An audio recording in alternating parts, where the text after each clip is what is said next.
بسم اللہ الرحمن الرحیم۔ یروشلم کی ساحرہ۔ یروشلم کی ساحرہ ان لوگوں کی داستان ہے جو حضور صلی اللہ علیہ وآلہ وسلم کی آمد کے منتظر تھے۔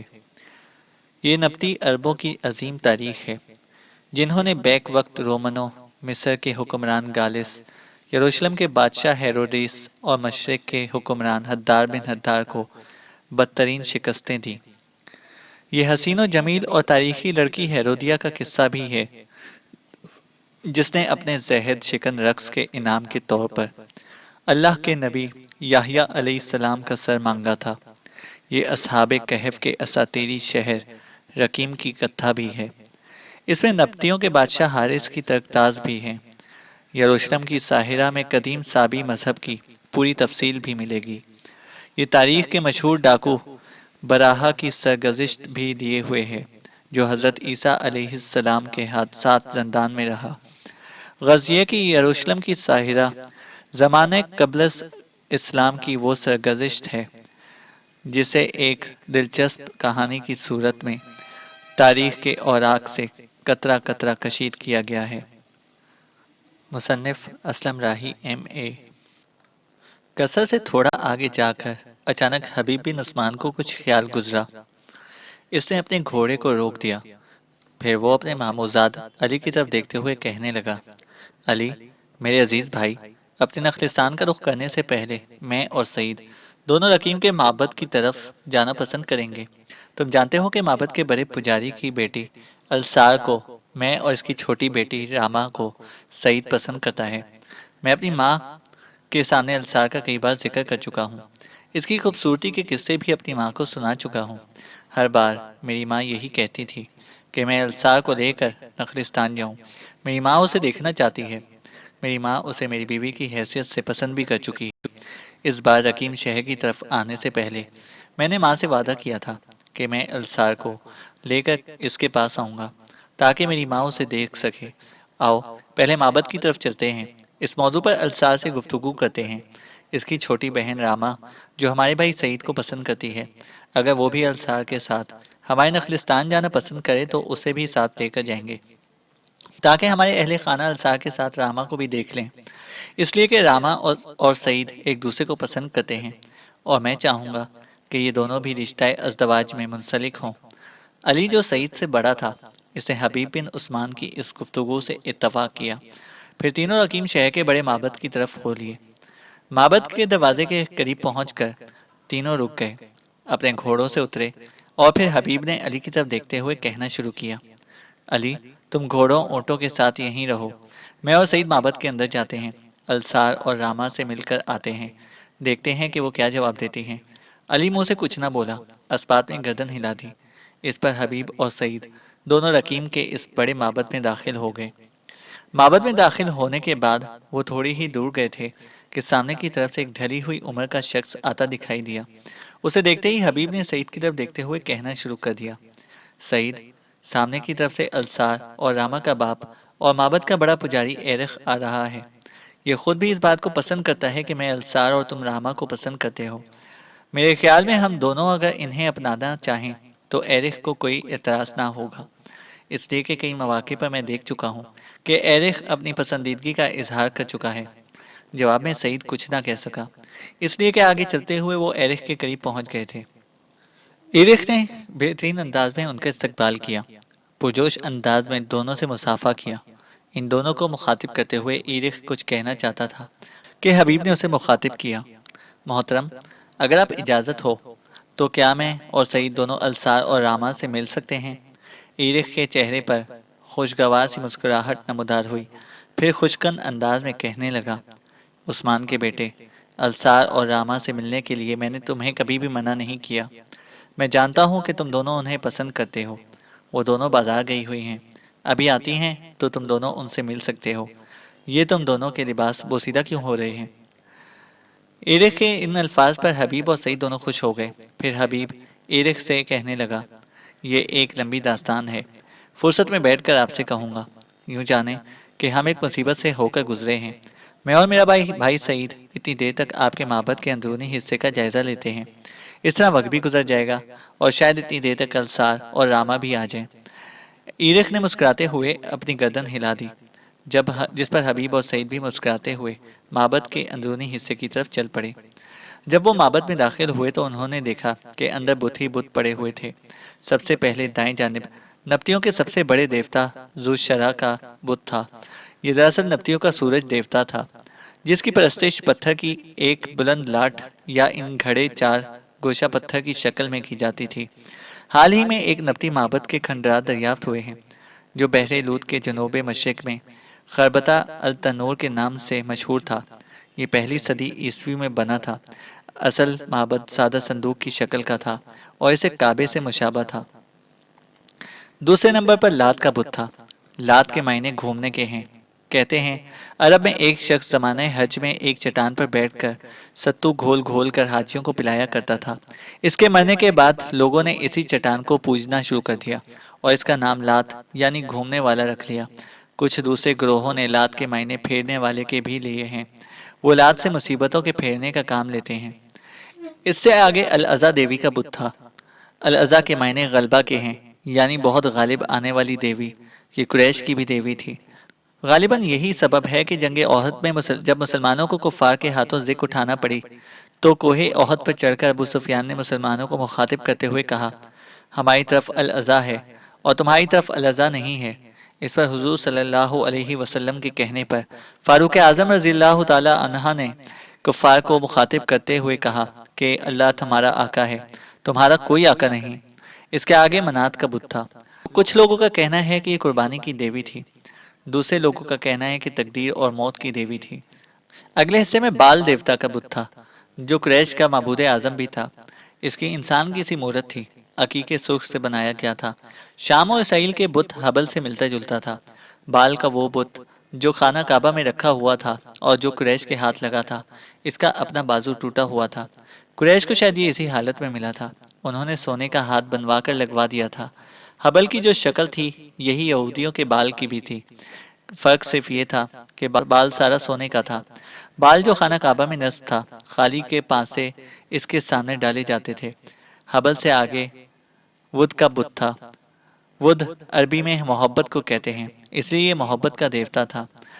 ود دراز قد مرد کی ایک مورت تھی جو کمر میں تہمند لپیٹے ہوئے تھی، ایک چادر اوڑھے، گلے میں تلوار حمائل کیے، کمان لٹکی ہوئی، ایک طرف ترکش پڑا ہوا، سامنے نیزہ، اس پہ جھنڈا بندھا ہوا تھا۔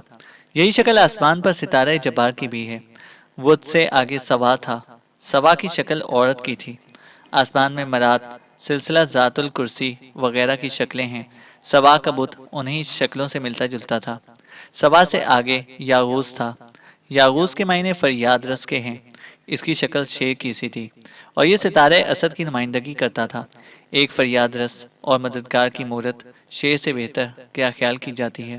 یاغوس سے آگے یعوق کا بت رکھا ہوا تھا۔ اس کے معنی مصیبتوں کو روکنے والا تھا۔ اس کی شکل گھوڑے کی سی تھی۔ ستاروں میں سے ایک کی شکل فرس یعنی گھوڑے کی بھی ہے۔ عربوں کے نزدیک تو گھوڑا حقیقتاً ان کے مصائب کا چارہ گھر تھا۔ یعوق سے آگے نصر کا بت رکھا ہوا تھا۔ اس کی شکل گدھ کی سی تھی۔ اس بت کی پرستش بابل میں بھی بڑے زور سے کی جاتی تھی۔ بابل میں اس کا نام نسروک تھا۔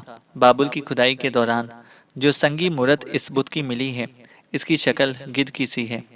بتوں کے آگے مختلف قسم کے برتنوں کے نمونے رکھے ہوئے تھے۔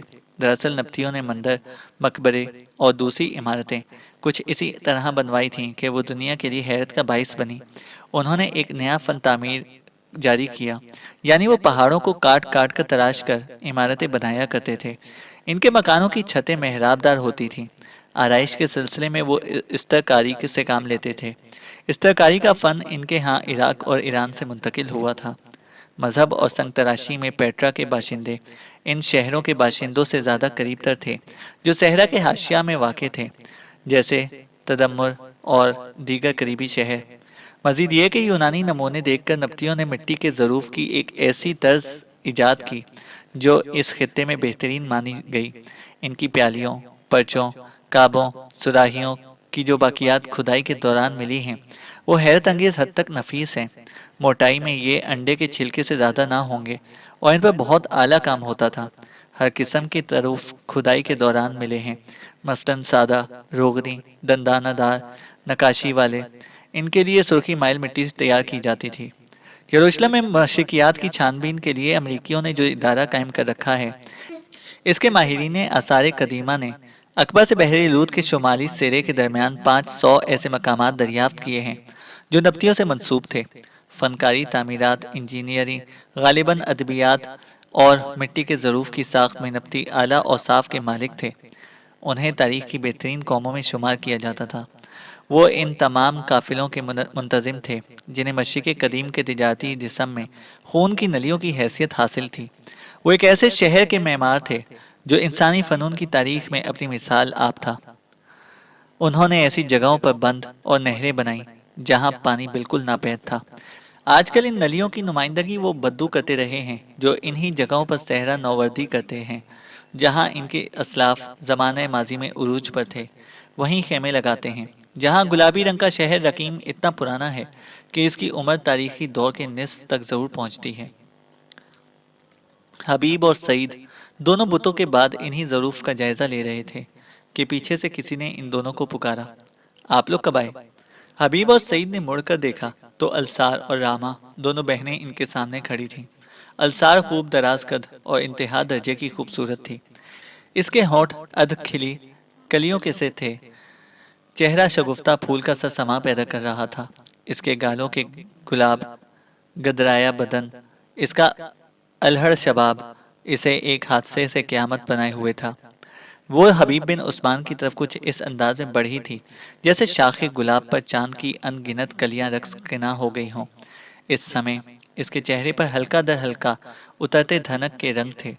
وہ ایسی خوش اور شاد تھی جیسے زندگی کے کھیتوں میں مسکراتے گلاب ناچ اٹھے ہوں۔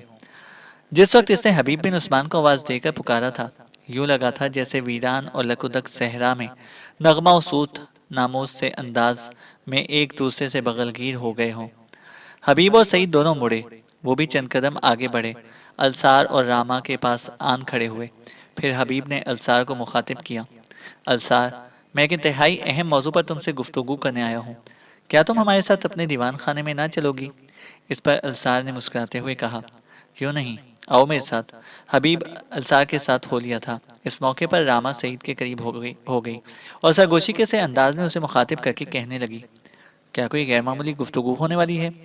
اس پر دھیمے سے لہجے میں سعید نے مسکراتے ہوئے راما سے کہا، تمہارا اندازہ درست ہے۔ حبیب آج فیصلہ کن انداز میں السار سے بات کرنا چاہتا ہے۔ سعید مزید کچھ کہنا چاہتا تھا کہ راما نے اسے بڑے پیار سے مخاطب کیا، اگر یہ دونوں دیوان خانے میں بیٹھے ہیں تو ہم دونوں دیوان خانے کے ساتھ والے کمرے میں درمیانی دروازے کے پاس کھڑے ہوتے ہیں اور دیکھتے ہیں کہ یہ کیا گفتگو کرتے ہیں۔ سعید نے راما کی اس تجویز سے اتفاق کیا۔ پھر معبد سے نکل کر حبیب اور السار ایرخ کے سکونتی مکان کی طرف گئے اور دونوں دیوان خانے میں داخل ہوئے۔ راما اور سعید دیوان سے ملحقہ کمرے میں داخل ہو گئے۔ حبیب اور السار دونوں جب دیوان خانے میں نشستوں پر بیٹھ گئے تو السار نے حبیب کو مخاطب کیا، پہلے یہ بتاؤ کہ تم نے یہ اپنی کیا حالت بنا رکھی ہے؟ پہلے تو کبھی اس طرح میرے پاس نہ آئے تھے۔ اس پر حبیب نے ہلکا سا ایک کہکہا لگایا اور زندان تک پہنچنے کے سارے حالات اس نے تفصیل سے سنا ڈالے۔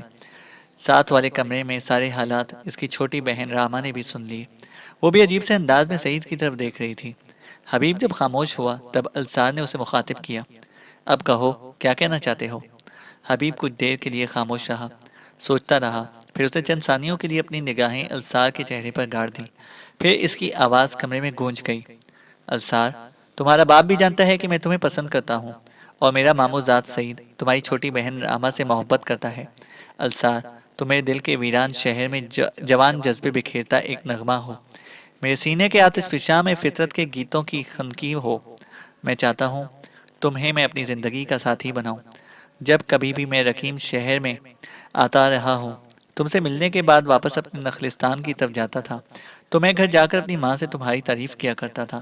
میری زبان سے تمہاری تعریف سن سن کر میری ماں کو تم سے ملنے کا اشتیاق اپنے عروج پر پہنچ گیا ہے۔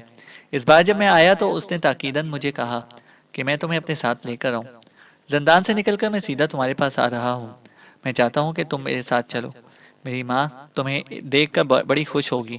وہ ایک انتہا درجے کی رحم دل اور نرم خو عورت ہے۔ اگر تم میری زندگی کا ساتھی بنتی ہو تو یاد رکھنا وہ تمہیں بے حد خوش رکھے گی۔ جب تک حبیب بولتا رہا، عجیب سے انداز میں السار اس کی طرف دیکھتی رہی۔ جب وہ خاموش ہوا تب السار نے اسے مخاطب کر کے کہنا شروع کیا، حبیب، میں تمہارے ساتھ نہیں جاؤں گی۔ تم خواہ مخواہ میں اپنی ماں کے سامنے میری تعریف کرتے رہے ہو۔ سنو، اس میں شک نہیں کہ مجھے تم سے ہمدردی ہے۔ تمہاری شخصیت میرے لیے بھی پسندیدہ ہے۔ تمہاری پرکشش مردانہ وجاہت کسی بھی لڑکی کا دل موہ لینے کے لیے کافی ہے۔ پر سن ابن عثمان، میں تمہارے ساتھ شادی نہیں کروں گی۔ اگر میں تم سے بے پناہ محبت کرتی ہوں تب بھی یہ ضروری نہیں کہ جس سے محبت کی جائے شادی بھی اسی سے کی جائے۔ جس نخلستان میں تم مجھے لے کر جانا چاہتے ہو، میں ایسے نخلستانوں میں زندگی نہیں بسر کر سکتی۔ اور پھر میں تم پر واضح کر دوں کہ میں ایک نوجوان کو پسند کرتی ہوں اور اسی سے شادی کروں گی۔ وہ تم جیسا ہی خوب دراز قد ہے، تم جیسا وجیح خوبصورت نہ صحیح، پر انتہائی طاقتور اور تیغ زنی میں اپنا جواب نہیں رکھتا۔ کہنے والوں کا کہنا ہے کہ کوئی بھی شخص طاقت، قوت اور تیغ زنی میں اس کا مقابلہ نہیں کر سکتا۔ میں اس سے شادی کرنے کا اسے وعدہ دے چکی ہوں، لہذا شادی میں اسی سے کروں گی۔ میں تمہارے ساتھ نخلستان نہیں جاؤں گی۔ اور پھر یہ سوچو ابن عثمان کہ میں نے آج تک تم سے محبت کا اظہار نہیں کیا۔ تمہاری محبت یک طرفہ ہی رہی ہے۔ کم از کم اس موضوع پر اپنی ماں سے بات کرنے سے پہلے تم نے میرے ساتھ گفتگو کی ہوتی۔ حبیب بن عثمان کچھ دیر تک گردن چھکا کر کچھ سوچتا رہا، پھر اس کی دکھ بھری آواز کمرے میں سنائی دی، مجھے اپنی کوئی پرواہ نہیں، لیکن تمہارا جواب سن کر میری ماں کو بڑا دکھ ہو اور صدمہ ہوگا، اور میں اپنی ماں سے ایسی محبت کرتا ہوں کہ اس کا دکھ، اس کا صدمہ میں برداشت نہیں کر سکتا۔ السار کے لبوں پر عجیب سی پراسرار مسکراہٹ نمودار ہوئی، پھر اس نے حبیب کو مخاطب کیا، اس میں میرا کوئی قصور نہیں، تم ساری یک طرفہ کارروائی کرتے رہے ہو، کم از کم اس سلسلے میں تمہیں مجھ سے صلاح مشورہ تو کرنا چاہیے تھا۔ حبیب بن عثمان نے جواب میں کچھ نہ کہا، اپنی جگہ سے وہ اٹھ کھڑا ہوا۔ اس موقع پر وہ بے انت بے کنار زیست کی راہوں پر بھنور بھنور گم شدہ بستیوں جیسا اداس، گمنام بیتے لمحوں کے بے ربط لکھے جملوں جیسا ویران، اور نایاب معانی کی تلاش میں سرگرداں برگ زرد جیسا سنسان ہو کر رہ گیا تھا۔ پھر السار سے مزید کچھ کہے بغیر وہ دیوان خانے سے نکلا۔ دوسرے کمرے میں کھڑے سعید اور راما دونوں پریشان ہو گئے۔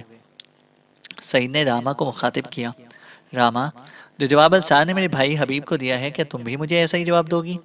اس پر راما ہلکے ہلکے گلابی تبسم میں کہنے لگی، نہیں سعید، ایسا نہیں ہے، تمہاری محبت یک طرفہ نہیں ہے، میں تمہیں پسند کرتی ہوں اور تمہیں اپنی زندگی کا ساتھی بنانا چاہتی ہوں۔ السار نے جو کچھ کیا ہے یہ اس کا اپنا ذاتی فیصلہ ہے، میں اس سے اتفاق نہیں کرتی۔ میں یہ بھی کہتی ہوں کہ اسے حبیب بھائی جیسا زندگی کا ساتھی نہیں ملے گا۔ جس شخص سے یہ شادی کرنے کی خواہش مند ہے میں اسے بھی جانتی ہوں، وہ شکل و صورت سے مجھے دھوکے باز اور فریبی لگتا ہے۔ بہرحال سعید، تم مطمئن رہو، تم جب بھی مجھے شادی کی خواہش مند ہوگے میں انکار نہیں کروں گی۔ اس سلسلے میں نے اپنے باپ ایرخ سے بات کر لی ہے، وہ میری خواہشوں سے متفق ہیں۔ السار کی بہرحال میں ذمہ دار نہیں ہوں۔ راما کا جواب سن کر سعید خوش اور مطمئن سا ہو گیا تھا۔ پھر وہ راما کو مخاطب کر کے کہنے لگا، راما، میں اب جاتا ہوں۔ حبیب بھائی دیوان خانے سے نکل کر معبد کے صدر دروازے کی طرف جا رہے ہیں۔ اس موقع پر راما اور سعید دونوں نے ایک دوسرے کو خدا حافظ کہا۔ پھر بڑی تیزی کے ساتھ سعید اس کمرے سے نکلا۔ تیز تیز چلتا ہوا وہ حبیب سے آن ملا۔ حبیب اس لمحہ بالکل ویران، اداس اور افسردہ تھا۔ اس کی حالت دیکھتے ہوئے سعید نے اسے مخاطب نہیں کیا، بلکہ اس کے پہلو پہ پہلو چلتا ہوا خاموشی سے صدر دروازے کی طرف بڑھنے لگا۔ حبیب سے پہلے سعید دروازے کے قریب کھڑے علی کے پاس آیا اور جلدی جلدی مختصراً اسے معبد کے اندر جو کچھ پیش آیا تھا سنا ڈالا۔ جواب میں علی بیچارہ عجیب سی ہمدردی اور فکر مندی سے حبیب کی طرف دیکھنے لگا۔ حبیب اپنے گھوڑے کے پاس آیا، اس کو گردن تھپ تھپائی، پھر وہ اپنے گھوڑے پر سوار ہوا، سعید اور علی کی طرف دیکھے بغیر کہنے لگا، آؤ چلو۔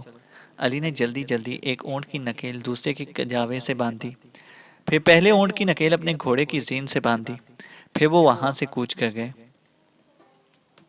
رقیم شہر کے نواح میں وہ اپنے نخلستان پہنچے اور ایک کافی لمبی حویلی میں داخل ہوئے۔ اس حویلی میں 3 گھر تھے، ایک حبیب بن عثمان کا، دوسرا اس کی خالہ اور تیسرا ماموں کا۔ یہ تینوں گھرانے اکٹھے ہی رہتے تھے۔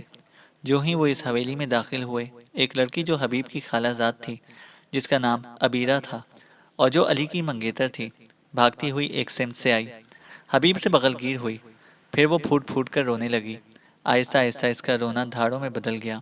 رونے کی آواز سن کر حویلی کے اندر سے حبیب بن عثمان کی خالہ، اس کا ماموں اور ممانی بھی نکل کر آ گئے۔ ابیرہ کے اس طرح رونے پر حبیب ہی نہیں سعید اور علی بھی پریشان ہو گئے تھے۔ حبیب نے ابیرہ کے سر پر ہاتھ پھیرا، پھر اسے مخاطب کر کے پوچھنے لگا، میری بہن کیوں روتی ہو؟ کیا تجھے کسی نے کوئی دکھ دیا ہے، یا میرے بعد کوئی حادثہ پیش آیا ہے جسے تمہیں یوں دھاڑے مار مار کر رونے پر مجبور کر دیا ہے؟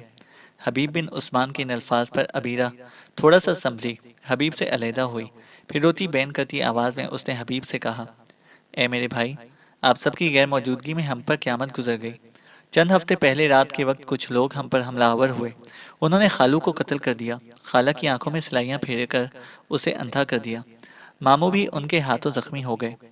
ابیرہ یہیں تک کہنے پائی تھی کہ حبیب پھٹ پڑا، کیا میرے باپ کو کسی نے قتل کر دیا اور میری ماں کی آنکھوں میں سلائیاں پھیر کر اسے اندھا کر دیا؟ ابیرہ میری بہن، جو کچھ تم کہہ رہی ہو یہ صحیح ہے یا میری سماعت دھوکہ کھا رہی ہے؟ ابیرہ بیچاری نے جواب میں کچھ نہ کہا، رونے لگی۔ اتنی دیر تک حبیب کا ماموں اور سعید اور علی کا باپ حسام بن زرار اپنی بیوی ولیہ کے ساتھ قریب آ گیا۔ حسام بن زرار نے حبیب، سعید اور علی تینوں کو باری باری گلے لگا کر پیار کیا۔ اس کے بعد ولیہ نے ویسے ہی انہیں پیار کرتے ہوئے ان کی پیشانیاں چومی۔ پھر حسام بن زرار نے حبیب کو مخاطب کیا، میرے بیٹے، جو کچھ ابیرہ کہہ رہی ہے درست ہے۔ تم لوگوں کی غیر موجودگی میں یوں جانو ہم پر قیامت گزر گئی۔ کچھ لوگ ہم پر حملہ آور ہوئے۔ حملہ آوروں میں سے ایک بڑا بھیانک اور قداور شخص تھا۔ اس نے تمہارے باپ کو قتل کرنے کے بعد تمہاری ماں کو اندھا کر دیا، اور جاتے ہوئے اس نے کہا کہ تمہارے باپ نے کسی موقع پر ان کے آدمی کو موت کے گھاٹ اتارا تھا، اس کا انہوں نے بدلہ لے لیا ہے۔ افسوس، جس وقت وہ حملہ آور ہوئے ہم اپنے نخلستان کے لوگوں کو جمع نہ کر سکے۔ رات کے وقت وہ حملہ آور ہوئے جس وقت لوگ گہری نیند سوئے ہوئے تھے۔ اب جبکہ یہ حادثہ ہمارے ساتھ پیش آ چکا ہے تو نخلستان کے لوگ بھی چوکنے ہو گئے ہیں۔ نخلستان کے جوانوں نے مل کر کچھ گروہ بنا لیے ہیں جو رات کے وقت باری باری نخلستانوں کے گرد پہرا دیتے ہیں۔ حبیب بن عثمان اپنے ماموں کی ساری گفتگو کا جواب دینا ہی چاہتا تھا کہ اسے سامنے کی طرف سے اپنی ماں یوباب آتی ہوئی دکھائی دی۔ اسے اس کی بہن اور حبیب بن عثمان کی خالہ اور ابیرہ کی ماں ادیمہ نے سہارا دے رکھا تھا۔ حبیب بن عثمان نے جب دیکھا کہ اس کی ماں اندھی ہو چکی ہے اور اس کی خالہ ادیمہ اسے سہارا دے کر لا رہی ہیں، تو بھاگ کر آگے بڑھا اور اپنی ماں کے اس نے پاؤں پکڑ لیے۔ اس موقع پر حبیب بن عثمان کی خالہ ادیمہ روتی ہوئی آواز میں یوباب کو مخاطب کر کے کہنے لگی، یوباب، میری بہن، نیچے جھک کر اپنے بیٹے حبیب کو اٹھاؤ، اسے تمہارے پاؤں پکڑ رکھے ہیں۔ اس موقع پر یوباب کی آنکھوں سے آنسوں کا سیلاب بہہ نکلا۔ نیچے جھکی، ٹٹول کر اس نے حبیب کے شانے پکڑے اور اوپر اٹھایا، پھر اسے مخاطب کیا، اے میرے نیک فرزند، تیرے بعد تو ہم پر قیامت گزر گئی، تیرے باپ کو قتل کر دیا گیا، مجھے اندھا بنا دیا گیا، اے میرے بیٹے۔ یوباب مزید کچھ کہتی، پر حبیب بن عثمان نے بولتے ہوئے اس کی بات کاٹ دی۔ وہ کہہ رہا تھا، اے میری ماں، قسم خداوند قدوس کی، جب تک میں قاتلوں سے انتقام نہیں لے لیتا اس وقت تک نیا کپڑا نہ پہنوں گا، نہ شادی کروں گا۔ یہ میری قسم ہے، اس کو میں زندگی کے آخری دم تک نبھاؤں گا۔ اس موقع پر سعید اور علی بھی قریب آ چکے تھے، انہوں نے بھی وہی قسم کھانا چاہی۔ پھر حبیب نے آگے بڑھ کر ان دونوں کے منہ پر ہاتھ رکھ دیا، پھر کہنے لگا، میرے عزیز بھائیوں، تم یہ قسم نہیں کھاؤ گے، اس لیے کہ اگر تم نے بھی یہ قسم کھائی پھر گھر کا نظام نہیں چلے گا۔ علی، میرے بھائی، اب تم یہیں رہو گے، سعید واپس جا کر لشکر میں شامل ہوگا۔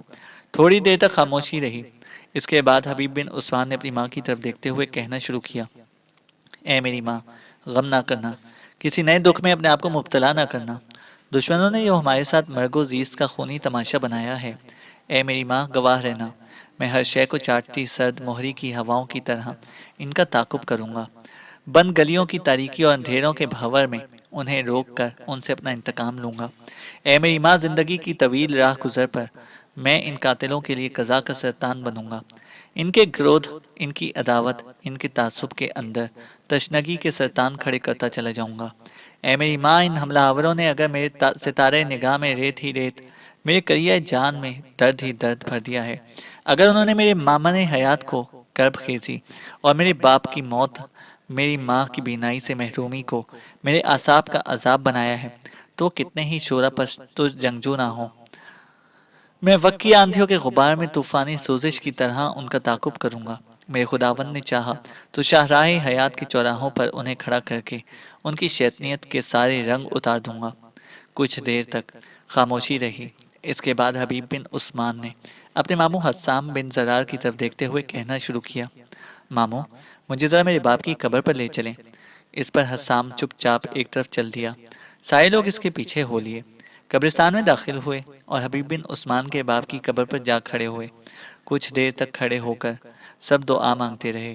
دعا سے فارغ ہونے کے بعد قبر پر کھڑے ہی کھڑے حبیب بن عثمان نے سعید کو مخاطب کر کے کہنا شروع کیا، سعید میرے بھائی، میں گھر میں قیام نہیں کروں گا۔ نخلستان سے باہر اپنے باپ کی قبر اور اپنی ماں کا اندھا پن میرے لیے ناقابل برداشت ہو جائے گا۔ میں تھوڑی دیر تک یہاں سے کوچ کروں گا، سیدھا مکہ کا رخ کروں گا۔ اپنے کام کی ابتدا کرنے کے لیے خداوند قدوس کے گھر میں دعا مانگوں گا۔ اس کے بعد میں پہلے اس مہم پر روانہ ہونا پسند کروں گا جو نبتیوں کے بادشاہ حارث نے میرے سپرد کی ہے۔ اس کے بعد میں اپنے باپ کے قاتلوں کا سراغ لگانے کی کوشش کروں گا اور ان سے انتقام لے کر رہوں گا۔ تمہارے ذمہ یہ کام ہے کہ تم میرے بعد رقیم کی طرف جانا، حارث اور اس کے بیٹے مالک سے ملنا، جو کچھ ہمارے ساتھ پیش آیا ہے تفصیل کے ساتھ انہیں بتانا، اور انہیں کہنا کہ میں مکہ گیا ہوں، وہاں کعبہ کا طواف کرنے، وہاں عبادت کرنے اور دعا مانگنے کے بعد رقیم آؤں گا، وہاں سے اپنی مہم پر روانہ ہوں گا۔ اگر میں دیر سے ان کے پاس پہنچا تو یہ خیال کریں کہ میں خوف کے مارے اس مہم پر روانہ نہیں ہونا چاہتا۔ جب تم جا کر انہیں میرے بارے میں بتاؤ گے تو ان کی تسلی اور تشفیع ہو جائے گی۔ اس کے بعد حبیب بن عثمان نے اپنے ماموں حسام بن زرار کی طرف دیکھتے ہوئے کہنا شروع کیا، ماموں کیا ایسا ممکن نہیں کہ میری روانگی سے پہلے علی اور عبیرہ کو رشتہ ازدواج میں منسلک کر دیا جائے؟ علی اب گھر ہی میں رہے گا، یہ ہمارے ساتھ نہیں جائے گا، گھر میں اب اس کی ضرورت ہے۔ قبل اس کے کہ حسام بن زرار حبیب بن عثمان کی اس بات کا جواب دیتا، حبیب کی خالہ عدیمہ بول اٹھی، حبیب ایسا کیوں کر ممکن ہے کہ تم نے قسم کھائی ہے کہ جب تک تم دشمنوں سے انتقام نہیں لوگے، اس وقت تک نیا کپڑا نہ پہنو گے، شادی نہ کرو گے، جب تک تم انتقام نہیں لے لیتے اس وقت تک عبیرہ، سعید اور علی کسی بھی کی بھی شادی نہ ہوگی۔ میرے بیٹے، ہم پر قیامت گزر گئی ہے اور تم شادی کی بات کر رہے ہو؟ حبیب کے ماموں حسام بن زرار ہی نہیں، اس کی ممانی ولیہ نے بھی عدیمہ کی اس گفتگو سے اتفاق کیا۔ پھر سب قبرستان سے نکلے، حویلی کے اندر آئے۔ گھوڑے اور اونٹ اس طرح حویلی کے صحن میں ایک طرف کھڑے تھے۔ علی اور سعید نے مل کر گھوڑوں اور اونٹوں کو ایک طرف بنے استبل کے اندر باندھ دیا۔ پھر سب حویلی کے اس حصے میں جمع ہوئے جس میں حبیب اس کے ماں باپ کا قیام تھا۔ وہ ایک خاصا بڑا کمرہ تھا۔ سب نشستوں پر جب بیٹھ گئے تب عبیرہ اٹھ کر حبیب کے پاس آئی، اس کے کندھے پر ہاتھ رکھا اور بڑے پیار سے مخاطب کر کے کہنے لگی، بھائی میں نے آج تک آپ سے کچھ نہیں مانگا، آج آپ سے مانگتی ہوں، انکار نہ کیجیے گا۔ اس موقع پر حبیب نے تیز نگاہوں سے عبیرہ کی طرف دیکھا اور اسے مخاطب کر کے کہنے لگا، عبیرہ میری بہن، مجھ سے یہ مت کہنا کہ میں دشمنوں کے تعاقب میں نہ نکلوں، مجھ سے یہ بھی مت کہنا کہ میں اپنی وہ قسم توڑ دوں کہ میں جب اپنے دشمنوں سے انتقام نہیں لیتا، نیا کپڑا نہیں پہنوں گا، شادی بھی نہیں کروں گا۔ عبیرہ نے ایک بار پھر حبیب بن عثمان کی بات کاٹ دی اور کہنے لگی، بھائی میں آپ سے ایسی کوئی بات نہیں کروں گی، میری آپ سے صرف یہ التجا ہے کہ آپ آج یہاں سے رخصت نہ ہوں، کم از کم ایک رات تو اپنی بہن کے پاس رہیں، اس طرح ہماری تسلی ہوگی۔ کل آپ اگر اپنی مہم پر روانہ ہونا چاہیں تو میں آپ کی راہ نہ روکوں گی۔ عبیرہ کی اس گفتگو پر لمحہ بھر کے لیے حبیب بن عثمان کی گردن جھک گئی۔ وہ کچھ دیر سوچنے لگا۔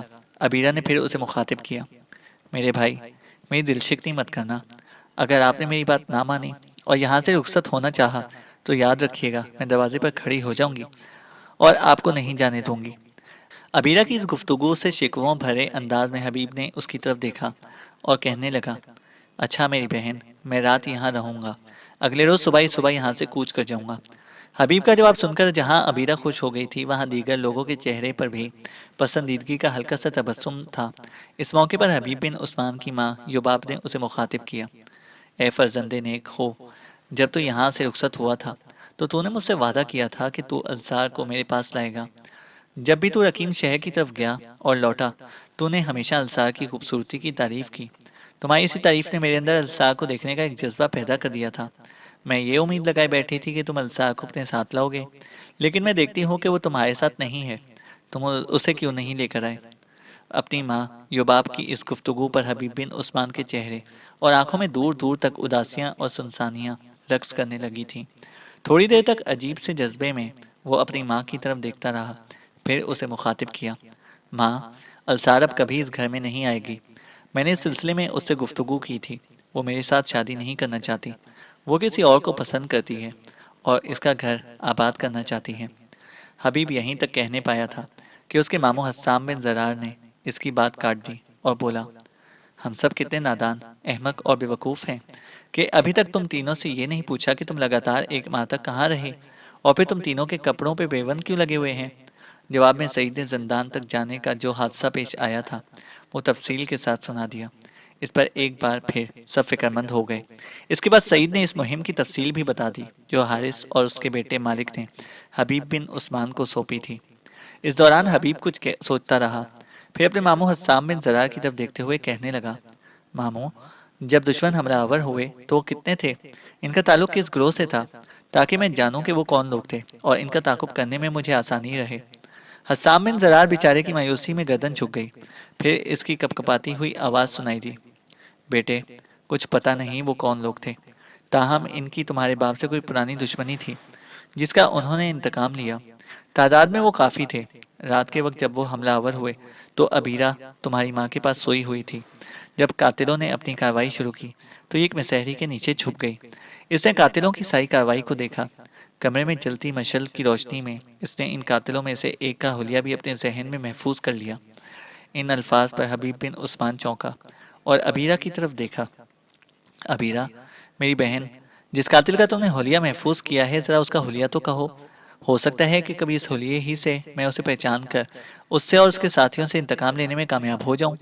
ابیرہ بیچاری نے ایک دکھ بھری نگاہ حبیب پر ڈالی، پھر اس کی آواز سنائی دی، میرے بھائی، جس کا حلیہ میں نے اپنے ذہن میں محفوظ کیا تھا وہ مجھے ان کا سرکردہ لگتا تھا، وہی ان کو احکامات بھی جاری کر رہا تھا۔ وہ خوب لمبے قد کا تھا، سر پر امامہ باندھے ہوئے تھا، اس کی پیشانی کے بائیں جانب التار نما زخم تھا۔ اپنے کندھے پر اس نے ایک انتہائی قیمتی انگوچھا بھی رکھا ہوا تھا، وقفے وقفے سے اپنے کندھے سے اچکاتا رہتا تھا، ساتھ ہی کھانستا بھی تھا۔ بس یہی میں اس قاتل کی پہچان کر سکی ہوں۔ رنگ کا نہ گورا تھا نہ کالا، خوب دراز قد تھا اور بڑا کڑیل جوان تھا۔ داڑھی خوب گھنی تھی، پر نہ چھوٹی نہ بڑی تھی۔ مونچھیں اس قدر بڑی تھی کہ انہوں نے اس کے اوپر والے ہونٹوں کو ڈھانپ رکھا تھا۔ بڑے مکروہ انداز میں گفتگو کرتا، اور جب گفتگو کرتا تو اس کے سامنے ایک دانت جو قدرے بڑا تھا وہ نمایاں ہو کر دکھائی دیتا تھا۔ بس میرے بھائی، میں اس کا یہی حلیہ اپنے ذہن میں محفوظ کر سکی ہوں۔ حبیب بن عثمان کے چہرے پر ابیرہ کی ساری گفتگو سے کسی قدر سکون پھیل گیا۔ پھر اس نے ابیرہ کو مخاطب کیا، ابیرہ، میری بہن، تم نے میری بڑی اچھی رہنمائی کر دی ہے۔ جو حلیہ تم نے مجھے بتایا ہے، اس حلیے کی مدد سے کبھی نہ کبھی میں قاتلوں تک پہنچنے میں کامیاب ہو جاؤں گا۔ ایک دفعہ میں نے ان کا سراغ لگا لیا، پھر دیکھنا میں ان سے کیسا بھیانک انتقام لیتا ہوں۔ ابیرہ اپنی جگہ پر اٹھ کھڑی ہوئی، حبیب بن عثمان کو کہنے لگی، آپ تینوں نہا دھو لیں، میں آپ کے لیے کھانا تیار کرتی ہوں۔ اس کے ساتھ ہی ابیرہ اٹھ کھڑی ہوئی، پھر سب کے لیے کھانا تیار کرنے لگی۔ حبیب اور سعید نے وہ رات اپنے گھر میں بسر کی۔ اگلے روز وہ دونوں کوچ کر گئے تھے۔ سعید رقیم شہر کی طرف چلا گیا، جبکہ حبیب بن عثمان مکہ کا رخ کیے ہوئے تھا۔ حبیب بن عثمان ایک روز مکہ میں داخل ہوا۔ اپنے گھوڑے اور کتے کو اس نے دور ہی رکھا تھا اور خود خانہ کعبہ میں داخل ہوا، طواف کیا۔ اپنی عقیدت اور ارادت مندی کے باعث اس نے وہاں کچھ دیر عبادت کی، پھر دو زانوں ہو کر بیٹھا اور ہاتھ دعا کے لیے اٹھائے اور اپنے خداوند قدوس کو مخاطب کر کے کہہ رہا تھا، میرے اللہ، میں یاس و کنوت کی زردیوں اور ظلمت میں نور اور پتھروں میں پانی کی تلاش کرنے والا بھٹکتے پرندوں کے غول سا مسافر ہوں۔ میرے مالک، میں نے ہمیشہ دن کے مجاہدے، رات کی بیداری، تلواروں کی چھاؤں، تیروں کی بارش، اضمحلال و پزمردگی میں تجھے ہی اہم ترین دفاعی حصار سمجھ کر پکارا ہے۔ میرے مالک، موت کی منڈی، فنا کی تحریروں اور وقت کی آندھیوں کے غبار میں ہمیشہ تو ہی حسین سپنوں کی تعبیر عطا کرتا ہے۔ یہ رنگینیاں، رانائیاں، دل فریبیاں، یہ پھولوں کی مہک، یہ آبشاروں کا ترنم، یہ ستاروں کی روشنی، یہ چاند کی تابیداری، یہ لال گول سورج اور کڑکڑاتے بادل، میرے اللہ، سبھی تیرے آگے سرنگوں سربسجود ہے۔ میرے مالک، تیری ذات بے شک ماورائے ادراک ہے، تیری آواز بے شک سماعت سے باہر، تیرا وجود بصارت سے ماورا ہی سہی، پر تو سانس کی ہر لہر، خیال کی ہر گہرائی پر بساط رنگ و بو میں موجود ہے۔ میرے اللہ، کچھ لوگ میری زیست کا مزاج، میرے لبوں کے حروف دعا، میری آگہی کے نشانات بدلنا چاہتے ہیں۔ میرے اہل خانہ کی تباہی و بربادی کا باعث بننا چاہتے ہیں۔ میرے اللہ مجھے توفیق عطا فرما کہ شرار برق اور قضا بن کر ان کی زندگی کے منجدھار میں داخل ہوں۔ میرے اللہ میں تجھ سے ہی مدد کی التجا کرتا ہوں۔ میرے اللہ ہر دکھ اور تکلیف میں تو ہی آخری آسرا ہے۔ میرے اللہ تجھ سے ہی التجا ہے کہ مجھے ہمت عطا کر، مجھے اس قدر حمایت اور نصرت دے کہ میں تقدس کو تمدن کا فریب دینے والوں کے پیچھے سیلاب کے ریلے بے روک آندھی بے تحاشا قوت کی طرح لگ جاؤں اور انہیں نیست و نابود کر کے رکھ دوں۔ میرے اللہ اپنے کام کی ابتدا کرنے سے پہلے میں تیرے گھر آیا ہوں، تجھ سے ہی التجا کرنے کے بعد اے اللہ میں اپنے کام کی ابتدا کروں گا۔ میرے مالک تیرے اس گھر میں بڑی عاجزی بڑی انکساری سے تیرے حضور دست بدعا ہوں۔ میرے اللہ آنے والی ہر مہم ہر رزم گاہ میں مجھے کامیاب اور کامران رکھنا۔ میرے اللہ میں تیرا ایک عاجز بندہ ہوں، ہمیشہ ضرورت کے وقت تجھ سے ہی مدد مانگی ہے، تیری ہی بندگی اور عبادت کی ہے، تجھے ہی ہمیشہ پکارا ہے۔ اللہ میری اس بندگی میری اس پکار کے صدقے میں میرے اللہ مجھے کامیابی عطا کرنا۔ میرے مالک آنے والے آخری رسول صلی اللہ علیہ وآلہ وسلم کی تقدیس کے صدقے میں میری آنے والی مہموں میں مجھے فتح مندی اور کامرانی عطا کرنا۔ دعا مانگنے کے بعد حبیب بن عثمان اپنی جگہ پر اٹھ کھڑا ہوا۔ آنکھوں میں جو نمی اتر آئی تھی وہ کندھے پر رکھے انگوچھے سے اس نے صاف کر لی۔ خانہ کعبہ کی حدود سے نکل کر وہاں آیا جہاں اس نے اپنا گھوڑا اور کتا کھڑا کر رکھا تھا۔ گھوڑے کی گردن تھپتھپائی، کتے کی گردن میں جو پٹا تھا اور توق تھا اسے درست کیا۔ اس پٹے اور توق نے کتے کی پوری گردن کو سر سے لے کر جسم کے پیچھے حصے تک ڈھانپ رکھا تھا۔ اس کے پٹے پر لوہے کے بڑے بڑے کیل نصب تھے، جیسے چمڑے کی ذرہ پر ہوتے ہیں۔ چونکہ سردی کا موسم تھا لہذا ایک چمڑا نما چمڑے کی پٹی کتے کی پیٹھ کے اوپر دم تک بندھی ہوئی تھی۔ تھوڑی دیر تک گھوڑے کی گردن تھپتھپانے کے بعد حبیب بن عثمان سوار ہوا، گھوڑے کو ایڑ لگائی، پھر وہ واپسی کا رخ کیے ہوئے تھا۔ ایک روز وہ رقیم شہر میں داخل ہوا۔ اپنے پہنچنے کی اطلاع اس نے حارث کے بیٹے مالک کو دی۔ مالک نے بہترین انداز میں اس کا استقبال کیا۔ حارث نے اسی وقت حبیب کو اپنے کمرہ خاص میں طلب کر لیا۔ مالک کے ساتھ جب حبیب بن عثمان اس کے کمرے میں داخل ہوا تو اس کمرے میں پہلے سے حارث کے ساتھ حبیب بن عثمان کا ماموزاد سعید بن حسام اور وہ قاصد جو یروشلم سے آیا تھا بیٹھے ہوئے تھے۔ حبیب بن عثمان اور مالک جب آگے بڑھے تو حارث نے اپنی جگہ سے اٹھ کر حبیب بن عثمان کا نہ صرف استقبال کیا بلکہ اس سے پرجوش مصافحہ کیا، خالی نشست پر بیٹھنے کے لیے کہا۔ پھر انتہائی سنجیدگی میں اس نے حبیب بن عثمان کو کہنا شروع کیا، عثمان کے بیٹے، تمہارا ماموزاد سعید بن حسام مجھے پورے حالات سے آگاہ کر چکا ہے۔ مجھے بے حد دکھ ہے اور صدمہ ہے کہ کچھ مسلح جوانوں نے تمہارے نخلستان پر حملہ آور ہوئے اور تمہارے باپ کو قتل اور تمہاری ماں کو اندھا کر دیا۔ یہ ایک ایسا دکھ ہے جسے کبھی بھی کسی بھی صورت میں فراموش نہیں کیا جا سکتا۔ اس وقت تمہارے بھائی سعید بن حسام کے ساتھ جو جوان بیٹھا ہوا ہے یہ وہی قاصد ہے جو یروشلم سے میری بیٹی کا پیغام لے کر آیا ہے۔ اس کا نام حسرون ہے۔ یہ واپس تمہارے ساتھ یروشلم جائے گا اور یروشلم کی ساحرہ یعنی اوزال کو کس طرح یروشلم سے نکال کر لایا جائے گا اس سلسلے میں یہ پوری طرح تمہاری رہنمائی کرے گا۔ تم نے کہاں کیا کرنا ہے، کس سے ملاقات کرنی ہے، کیسے اوزال سے تمہارا رابطہ ہوگا، یہ سب کچھ اس حسرون کے ذمہ ہے۔ یہ تمہارے لیے سب کچھ کرے گا۔ اس سلسلے میں تمہیں کسی تکلیف و دشواری کا سامنا نہیں کرنا پڑے گا۔ اس موقع پر وہ قاصد جس کا نام حسرون تھا اپنی جگہ سے اٹھا، حبیب بن عثمان کے پاس آیا اور بڑی ہمدردی سے اسے مخاطب کر کے کہنے لگا، اے ابن عثمان، مجھے تمہارے باپ کے مرنے اور ماں کے اندھا ہو جانے کا بڑا دکھ اور غم ہے۔ خدا تمہیں توفیق دے کہ تم اس صدمے کو صبر اور استقلال کے ساتھ برداشت کر سکو۔